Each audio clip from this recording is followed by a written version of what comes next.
Hi, everyone. So I'm a parent, and like most parents in this day and age, I spend a lot of time talking with my kids about screens, whether they are negotiating for more screen time, or I am working really hard to get them off the screens, or we're going back and forth about boundaries about when they can access their devices. It's a lot of time spent on screens. But for me, as my kids get older, it's really not just about setting limits. It's about helping my kids become better decision makers. So, one of the biggest ideas in decision education is that every decision has trade offs. So, when we say yes to one thing, we're saying no to something else, whether we realize it or not. And screen time is one of the clearest examples of this in everyday life. So, I try to help my kids see that choosing screen time also means not choosing something else that they might want to do. It's not about guilt, it's just about awareness.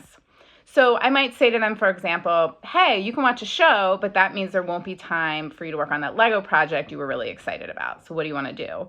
Or I might say, you could keep playing Roblox on the iPad, or you could go outside and ride your bike. What do you think is the better choice for you right now?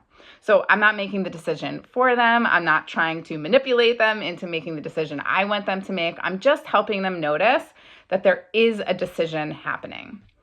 So here are some things that I try to do when I'm talking to my kids about screens. I try to make the trade-offs visible. So instead of just saying screen time is up, I help them connect the dots to see that more screen time means less time on something else. I try to ask them good questions. So instead of, do you want to turn it off? Because of course they do not.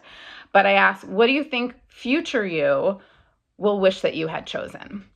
I try as much as I can to encourage reflection. So later, maybe before bedtime, I'll just check in. Do you feel good about how you spent your time today? This is not, again, to judge, but just to build self-awareness. And I try as often as I can to let them practice decision making. So if they're aware of their options, they can practice making thoughtful choices, which is really the whole goal. Decision making is a skill, just like reading or writing. And if we want kids to grow into adults who make good choices about school, about friendships, and yes, about screens, then they need practice noticing trade-offs, thinking ahead, and owning their decisions.